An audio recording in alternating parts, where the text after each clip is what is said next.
আপনি আমি যা কিছু করে রাতের অন্ধকারে দিনের আলোয়, আল্লাহ রাব্বুল আলামিন বলছেন ফাআম্মা মান উতিয়া কিতাবাহু বিয়ামিনিহি।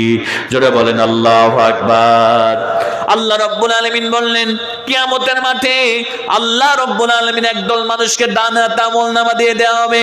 ও মুসলমান ভাইরা ভালো করে লক্ষ্য করেন, আল্লাহ বললেন কিয়ামতের মাঠে একদল লোককে ডান হাতে আমল দিয়ে দেওয়া হবে। তাদেরকে বলা হবে ইকরা কিতাবাকা, please take your book and read it. নাও তোমার বই আর তুমি পড়তে শুরু করে দাও।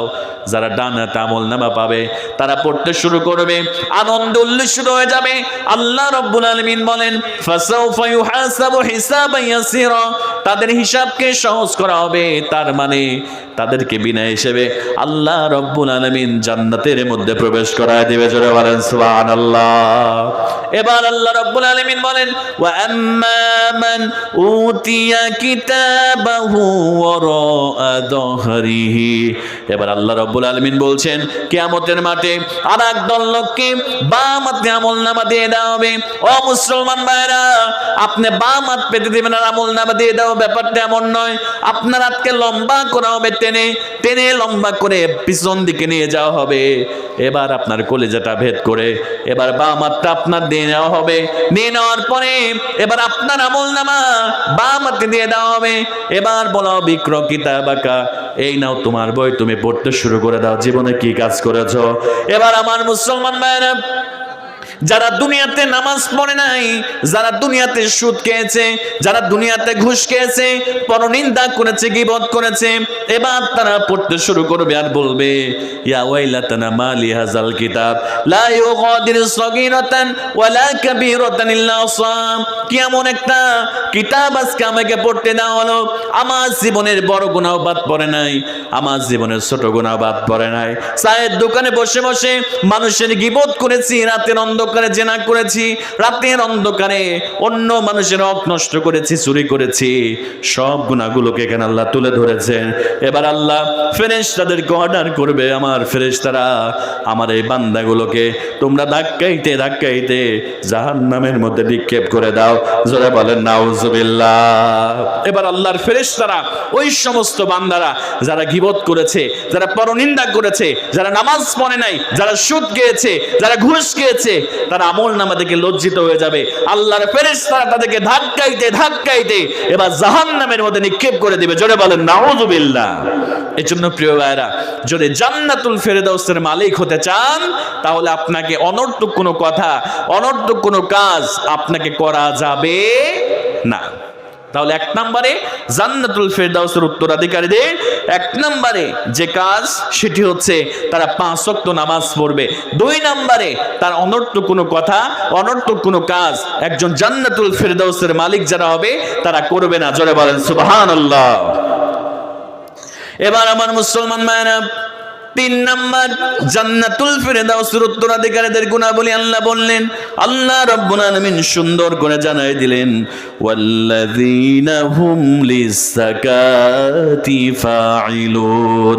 জোরে বলেন আল্লাহু আকবার। আল্লাহ রাব্বুল আলামিন বললেন জান্নাতুল ফেরদাউসের উত্তরাধিকারীদের 3 নম্বর গুণাবলী হলো আল্লাহ যাদেরকে সম্পদ দিয়েছে, তাদেরকে অর্থ দিয়েছে, যাদেরকে আল্লাহ টাকা পয়সা দিয়েছে তারা যাকাত দিবে, নিজে যাকাত দিবে এবং পরকালের মুক্তি থেকে বাঁচা, আযাব থেকে বাঁচার জন্য নিজে যাকাত দিবে এবং সমাজের অন্য মানুষদেরকেও যাকাত আদায়ের জন্য উৎসাহ প্রদান করবে। জোরে বলেন সুবহানাল্লাহ। কারণ আমার মুসলমান ভাইরা, আমরা দুনিয়াতে আল্লাহ যাদেরকে সম্পদ দিয়েছে এই সম্পদের যাকাত যদি আমরা না দিই, এই সম্পদগুলো কিয়ামতের মাঠে আল্লাহ নবী বললেন ওই সম্পদগুলো ছাপ আকার ধারণ করে সাপ হয়ে আল্লাহ রাব্বুল আলামিন হাবিব বললেন ওই সম্পদগুলো প্রত্যেকটা যারা যাকাত দেয় নাই, যারা দান করে নাই, তাদের চলের উপরে দংশন করতে থাকবে আর বলতে থাকবে দুনিয়াতে আমি তোমার সেই সম্পদ, যে সম্পদ তুমি গুছিয়ে গচ্ছিত রেখেছিলা, দান করো নাই, তুমি যাকাত দাও নাই, ওই সাপ ওই সম্পদটা আপনাকে দংশন করতে থাকবে। জোরে বলেন নাউজুবিল্লাহ। আমার মুসলমান ভাইরা, শুধু তাই নয়, আল্লাহ রাব্বুল আলামিন বলেন ইয়াউমা ইউহমা আলাইহা ফি নারি জাহান্নাম ফাতুকওয়া বিহা জিবাহুহুম ওয়া জুনুবুহুম ওয়া দুহুরুহুম হাযা মা কানাসতুম লিআনফুসিকুম ফাযুকু মা কুনতুম তাকনিজুন। জোরে বলেন আল্লাহু আকবার।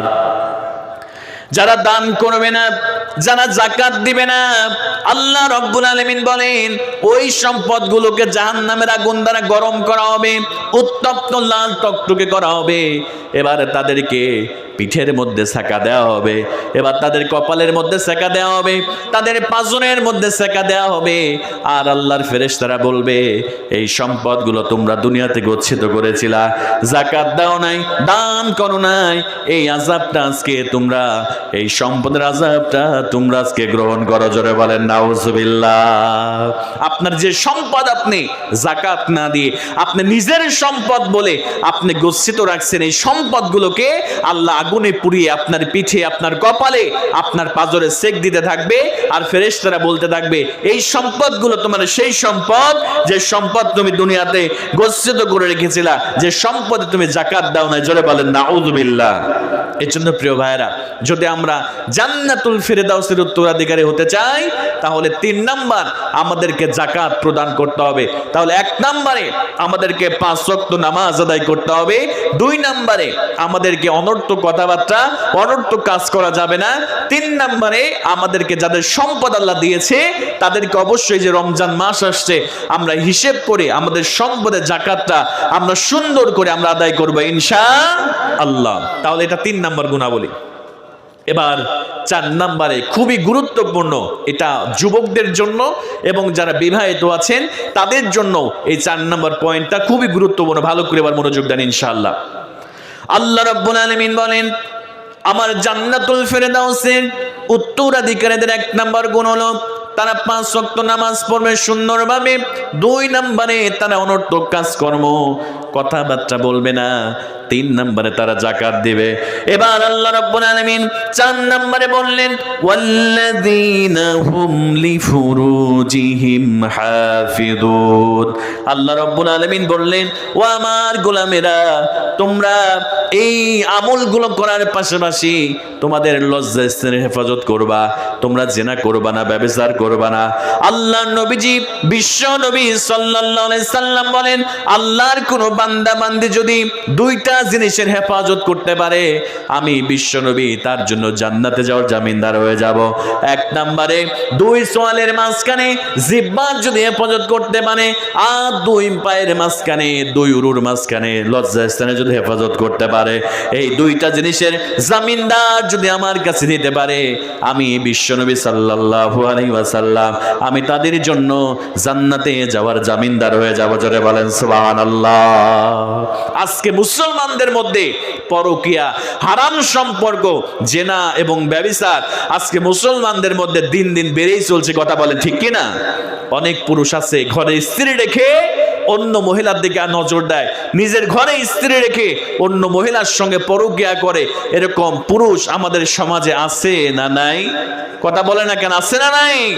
আবার অনেক বোনেরা আছে দেখবেন ঘরে স্বামী রেখে মোবাইল ফোনের মাধ্যমে, হোয়াটসঅ্যাপের মাধ্যমে, মেসেঞ্জারের মাধ্যমে তারা অন্য পরপুরুষের সঙ্গে গল্প করে, অন্য পরপুরুষের সঙ্গে তারা পরকীয়ায় লিপ্ত হয়, অন্য পরপুরুষের সঙ্গে তারা হারাম সম্পর্ক করে। এরকম মহিলাও কিন্তু আমাদের সমাজে রয়েছে। কথা বলে ঠিক কিনা? আমার প্রিয় ভাইয়েরা, যুবক তরুণ কলেজার টুকরা ভাইয়েরা, আজকে যুবকদের চরিত্র নষ্ট হয়ে যাচ্ছে। আজকে যুবকেরা নামাজ বাদ দিয়ে, যুবকেরা কোরআন বাদ দিয়ে আজকে তারা মোবাইল ফোনের মাধ্যমে হারাম সম্পর্ক করছে, জেনা ব্যভিচারের সম্পর্ক আজকে যুবকেরা গড়ে তুলছে। কথা বলেন ঠিক কিনা? আমার মুসলমান ভাইয়েরা, জেনা করা যাবে না, ব্যভিচার করা যাবে না। যদি জেনা ব্যভিচার করেন, আল্লাহ রাব্বুল ইজ্জত ওয়াল জালাল আপনাকে আযাব দিয়ে, আপনাকে গজব দিয়ে এই দুনিয়াতেও পাকড়াও করবে এবং পরকালে আল্লাহ পাক আযাব আর গজব দিয়ে জাহান্নামের আগুনের মধ্যে আল্লাহ নিক্ষেপ করে দিবে। জোরে বলেন নাউযুবিল্লাহ।